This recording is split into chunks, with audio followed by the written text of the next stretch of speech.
Good day. This is Elisabeth Ruffner with the Progressive Women of Yavapai County. My guest today is Judy Paris. Judith, I suppose you were named by your parents? I was, but actually my name is Judy. Well, I was named after the Punch and Judy show in Chicago by my older brother. That's priceless. Yes. He was expecting a baby something, but he didn't know. I came home without a name. Yes, My identity was born at home from that show. Judy. So. I'd like you to turn to your camera, which is the one you're facing, and introduce yourself to our viewers. Sure. My name is Judy Paris, and I am a retired educator. Had spent about 25 years in Arizona in the education system. Previously, in another state, I worked as well as an educator. I'm currently the president of the I'm currently the president of the Children's Museum Alliance, which is a new nonprofit organization, an Arizona corporation, and we are promoting a children's museum in Prescott, Arizona, for the northern part of the state. Excellent. And you came by this interest in education because when you got home and got your name from your brother, you were born into a family of people interested in education, understanding how education is something precious. Yes. And for children to grow up in a household like that often leads them to the kind of pursuit you're following today. Yes, we had a very strong family unit, lots of activities around education and community service as well. Yes. So the ultimate of community service now is starting a new nonprofit. Yes. With an idea which has never really been explored in this region before. I like to call this the Central Arizona Highlands. It's a geographic name, but it does certainly describe where we are. Yes. And it's certainly better than some of these other short euphemisms we use. Central Arizona Highlands is fortunate to have you and the gathering of a board you have achieved over the last couple of years. Yes. Following your educational career and your excellent past, you have decided to stay on with a form of education, which is a children's museum. Yes, yes. I expect that would be a wonderful thing to put on your Vita, founder. But I'm not looking for another job. So. No, you're not. You're not seeking another job, so you don't need a new Vita. No. But we'll talk today about your position in life, which is as an educator, wishing to expand your scope into a children's museum. What will it be like? Well, the Children's Museum that we're creating is very well founded in educational principles and theories. So it promotes and really embraces what the schools are doing now, what parents are doing now.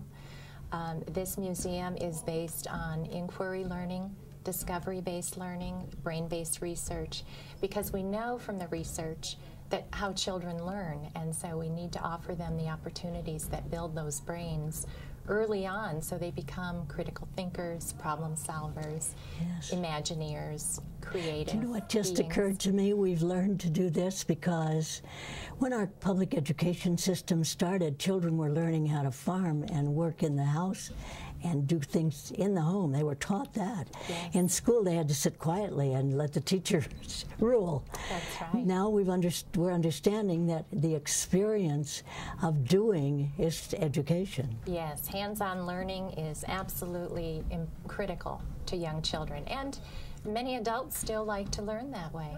Sometimes it's better to do something than to read it in a book. Oh, yes. And that's what we want to promote, is that children need to be active in doing things in order to learn and create those experiences in their brain that they can call upon later when they are reading books and they are doing mathematic problems, that they have some experiences to back up what the principle is now. Children learn very early on, for example, Newton's law. If you throw something up, it comes down. So the first time you throw a ball in the air, it's coming back down.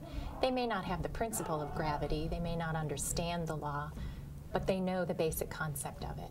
And so it's just taking them through those stages. Yes, then when you remind them that there is a force behind that, which is the force of the universe, and they begin to connect with the world and through that ball. Isn't that wonderful? Yes. So, Judy, what will be in your in this museum? Oh, we have some wonderful exhibits designed. We had a charrette that we had 20 members of our community sit through a brainstorming charrette managed by a company that does create, design, and fabricate children's museums all over the country. And they have provided a tremendous amount of pro bono work on this because they think it is such an amazing concept that we've been able to develop with that group. And through that, we brainstormed what we would want in this museum in the northern part of Arizona. And it encompasses the STEM programs, which is science, technology, engineering, and math, and then all of the fine arts. And we've blended those by incorporating the history of the area and the culture of the area. So through those programs, we have an exhibit designed that replicates the 1800s Prescott, but it will have interactive activities and discovery boxes for children to learn about the minerals of the state and the insects. And we call it the place where the world opens up. It's a place of wonder. Children will be able to learn about almost any theme you can imagine.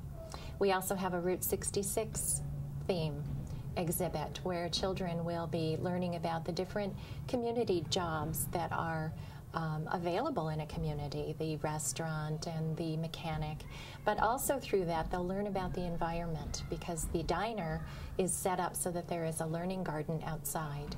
The food will be prepared and then eventually composted so children will see the ground-to-table theory. We also have an exhibit about water and the power of water, our natural resources. We have outdoor exhibits. We have a nature spot for the very young children, birth to 3. And then there is a future exhibit that will teach them about space travel. So we have a very wide range of exhibits. Right now we're focusing on our very smaller spot at the Prescott Gateway Mall. This spot, you've had some pro bono work helping you with the brand. Yes, we did. You have a fine space within the West Core Mall at the Gateway Mall. Is that pro bono as well? Pretty much. Pretty much. Almost. And you have a relationship with that company. Yes, they have been wonderful. They provide volunteers when we have activities. They provided us a grant to help pay for our sign. So they've been tremendous to work with. And we talked before about business for the arts. This is good business for the business and wonderful for the arts. Yes. To introduce children early to the tactile experience, to the visual experience outside of the classroom, but also related to the classroom. Yes, correct. And will you have children visiting from various school groups? We sure hope so. I have designed our exhibits so that they do run along the developmental stages that children go through, but also through observing the state standards so that teachers and principals and parents will feel comfortable that when they come, they're also learning and coordinating their learning process with what they're learning in school.